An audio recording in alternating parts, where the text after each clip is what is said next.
All right, so hi everyone. I'm Lisa Shaver, Szabo, depending on where you know me from.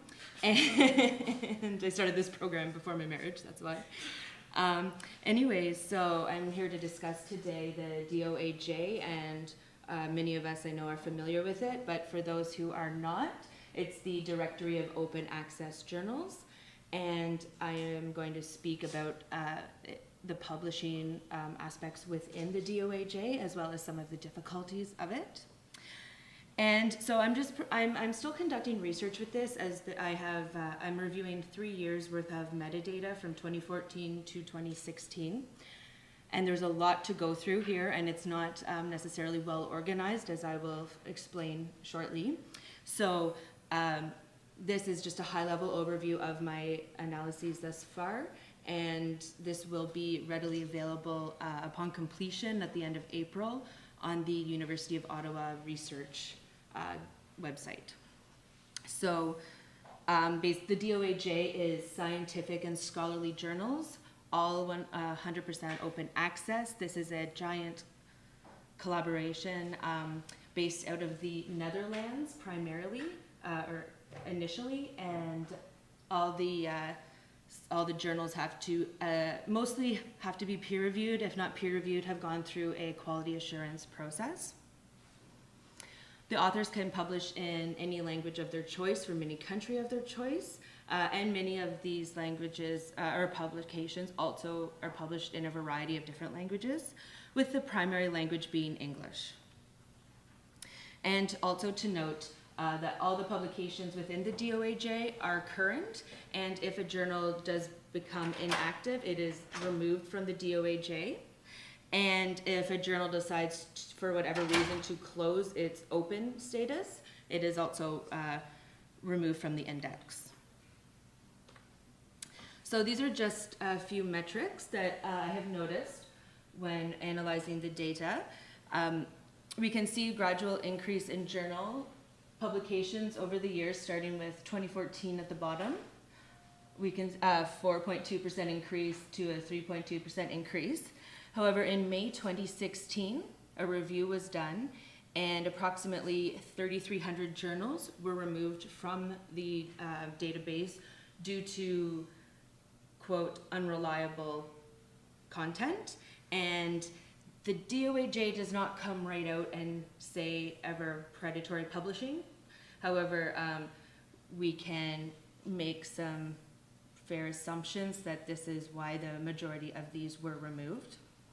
So we can see that there's a dip, and I looked the most recent data as of yesterday, as it's constantly changing, was 9,338 journals. So we've seen a 19.2% decrease. However, at least now we can be a little more, hopefully, a little more confident in the non-predatory publications being here. So just as an example of how we have to find this research, this is some of the metadata I've played around with, and I've just pulled the top journals and publishers of the 3 years. So excuse that they look different, but it's because the Excel files also are in different forms. Like I said, it's very raw data at this point. So these are all the publishers that have 20 or more journals listed within the DOAJ. And we can see a gradual increase, especially amongst the top hitters. The Hindawi and Biomed are the top 2 contenders in all 3 years and continue to be that. One thing that I found interesting is I looked at our favorite publisher, Elsevier. and so, as we know, they're a little more difficult, and they don't even appear as a top contender. And I made top contender 20 plus journals, as it dwindles down to 1. But Elsevier only had 8 in 2014. And then in 2015, we see an increase to 46 and over 100 in 2016. So they're opening the doors, which is good to see for a big publisher like that loves their money. Anyways, but yeah, I found it interesting also that Hindawi was the biggest OA publisher. So I'm going to be looking more into them and why is that the case. So stay tuned. The next important factor to look at here are the APCs, the article processing charges. These are the charges that the author are required to pay the publisher to have their article or journal or their piece published in open access. And historically, people would get paid to, for their publications, and now we're seeing a change. But this is allowing their information to be distributed openly, to be able to be downloaded, used, copied, printed. And as this is the way we want to go, this is something that we have to take into account. So these charges we're looking at, we can see a big range in charging requirements and the APC fees, and this can make or break an author, excuse me.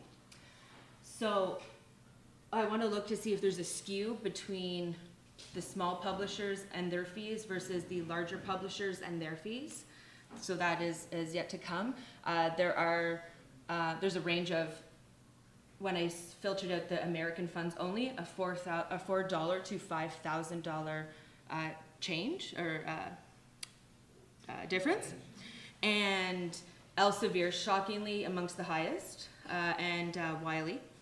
So one of the issues here, like I was saying, there are some difficulties with analyzing the metadata, which is why it takes longer. There are 21 different currencies, and as we can't compare apples to oranges, I will have to convert all of the currencies to one standard and analyze from there. So that's one of the issues that can take things a little longer.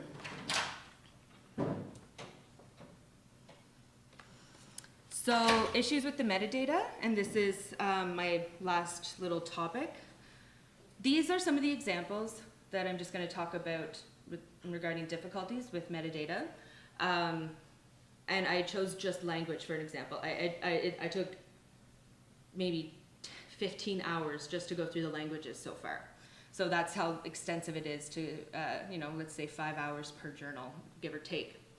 And this is where there are issues with difficulties to be precise, because everybody can interpret some of these issues differently and lump them together. So I had to make educated decisions, and to which I will have to back up when the time comes, if the time comes that I get questioned on my data. For instance, the ISO 639-1, it's a great standard. It has all the country codes listed, so there's no question of what language is spoken. However, that's great, but it's intermixed with typed out, like freehand writing of, if it's ES, it'll say also Spanish. So we have to put all those together. And you can see all the variations of the word English. And so I have to assume that those are all actually supposed to be English and make those assumptions. And then groupings of languages, like all EU official languages. Well, how many official languages are there now in the EU? And Slavic languages, versus then they also will have English, French, German. So that's a grouping that also has to be broken down. And the language of entry, Deutsch versus German. And lastly, comma versus slash versus and. It'll be English and French, English comma French, English slash French. So these are where you need human intervention. So these are some of the difficulties that come. We all talk about the raw data, and it was previously mentioned how it has to be in a user-friendly format. And so this is something where standardization and faceted entries, as opposed to the freehand entry, would be beneficial for the sake of uniformity and preciseness. So as I said, so that's just an overview of my research thus far. And I would also like to thank the DOAJ. They've reached out to me and offered their help.